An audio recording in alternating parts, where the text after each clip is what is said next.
Craft beverages from beer, gin, and whiskey are on the rise, yet Australia's 800 craft brewers are facing a tough market as costs increase. Joining us live now is Judith Kennedy from the Australian Gin Distillers Association. Judith, thank you for your time this afternoon. Are times getting tougher as interest rates rise and wage increases as well? What are the challenges that gin makers face? Thank you, and thanks for the welcome. Look, times are getting tough for everybody. It's not just the craft distillers in Australia. We're all aware of that. But yes, the small businesses are definitely finding it tough. What conversations are you having with other distillers or people in your industry? Look, they're very positive and they're looking for ways to increase their turnover. And fortunately, the festivals that we run are one of the methods that many of them are using. Can you speak to us about those festivals and why does it attract so many young Australians?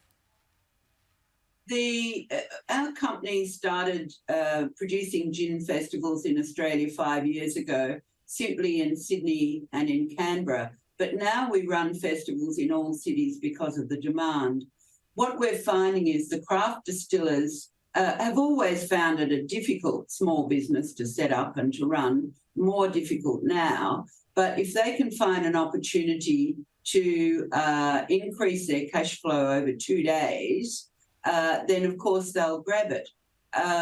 We are looking at 35 to 40,000 tickets sales at our festivals in the next 12 months. So if you think of that, that's a lot of drinkers and it's a lot of cash flows, as we have approximately 55 distillers in each festival.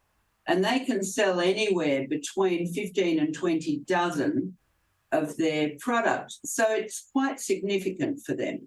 Absolutely. And you say that you're putting on more festivals because of the demand. What's created that demand? Why are we seeing this trend in Australian-made gin? Look, we'd all like to know the answer to that, but obviously Australians like their little bit of alcohol. I don't know much about the beer industry, but the gin industry has certainly flourished in the last few years. And I'd like to think that we've been a good part of that. I mean, gin is the sort of drink that you can play with. It's not just like a quality glass of wine. Gin, you can drink it straight, you can drink it on ice, you can put a whole range of mixes with it, tonics, sodas. So you can have fun with this drink. It doesn't have to be terribly strong in alcohol. You can water it down with your soda. So it's very flexible. It's a very friendly drink. And it's easy to modify. It's easy to drink at home. You can buy bottles at our festivals. Here we go again. And you can make the drinks yourself at home. What's your favourite way to have a gin? Well, the funny thing is I'm the CEO of the company and I actually don't drink very much at all. When I do have a drink of gin, I'll usually have a classic gin, a classic dry gin, but I only have about 30 ml and a whole lot of ice and then a nice big slug of tonic.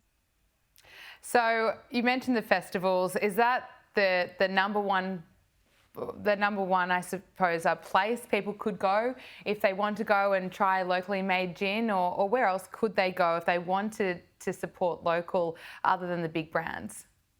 Look, many of the distillers, of course, are from country areas. And if you visit any of the country towns and ask, you'll find a number of distillers. You go to Mudgee or Margaret River or Yarra Valley or anywhere around Australia, you can certainly go to their little cellar doors. They're increasing in number and you can taste a range of gins there. Also, a lot of bars in the cities now, if you ask them if there are Australian craft gins, they'll usually have some on their back bar. But one of the best ways is to come to our festivals. We have anywhere upwards of 3,000 to 4,000 people at every festival. But you can come along buy a ticket, which is not all that costly, even though times are tough. People can spend $70 for a day out, which is pretty cheap because all the drinks they have during the festival are included in the price. So they can then go around the festival without being silly and overdoing it. They can taste quite a large number of gins in the 3-hour session. So yeah, festivals.